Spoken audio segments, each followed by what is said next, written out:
Hello and welcome to another Daily Dose of English. Today's request comes from Alex in Moscow, Russia. She asks, could you make a video about words we use to say how often something happens?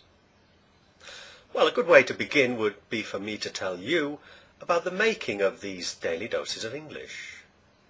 I have to manage my time carefully.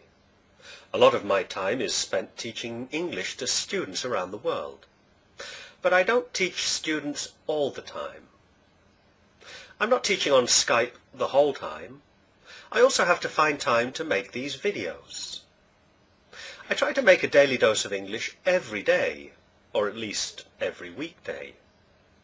Weekdays are classed as Monday to Friday. They're also called working days, or the working week in Britain. Saturday and Sunday are classed as the weekend.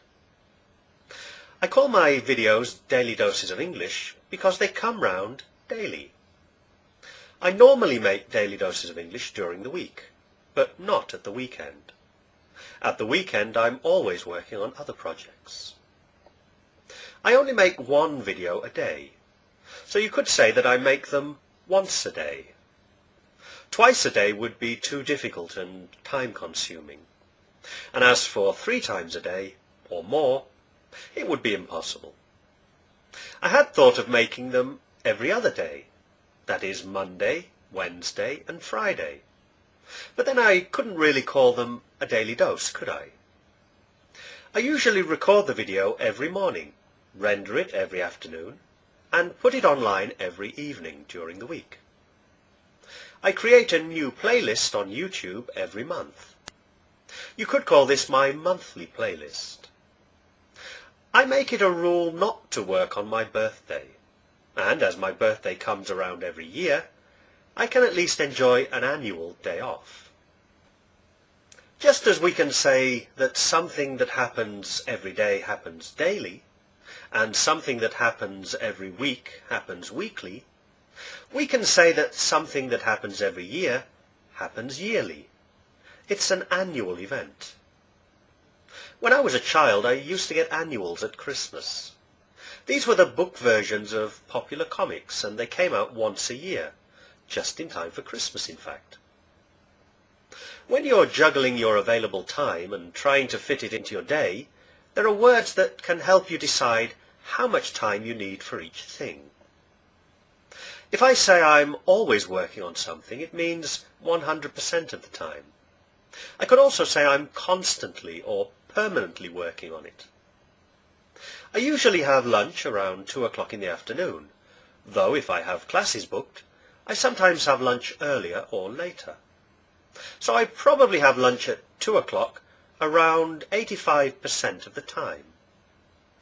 I try to find time to take walks in the nearby park. I do this regularly. I can also say I go for a walk frequently and often. When we do things less frequently, we can use the adverb sometimes, or the expression from time to time. Sometimes I can't go to the park because it's raining. It doesn't rain a lot in Seville, and it's mainly sunny. But from time to time it does rain. Seville enjoys a great deal of sunshine and is rarely what we would call cold. Temperatures seldom drop below 10 degrees Celsius. We can say that it's hardly ever really cold. In the 8 years that I've lived here, I've never known it to be below freezing. This is to say that Seville experiences freezing temperatures 0% of the time. The reason I came to Seville in the first place was to find sunshine. Boy, did I find sunshine.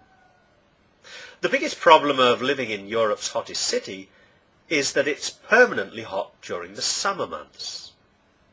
Every time you move, you sweat, and you need to be beside a fan all day, every day.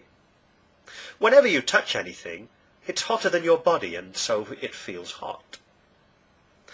Temperatures in excess of 45 degrees Celsius are regularly experienced here.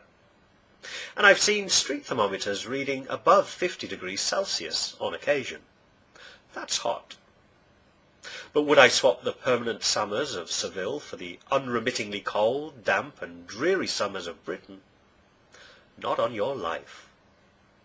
I hope you enjoyed this Daily Dose of English, and I'll see you again soon for another one. Goodbye for now.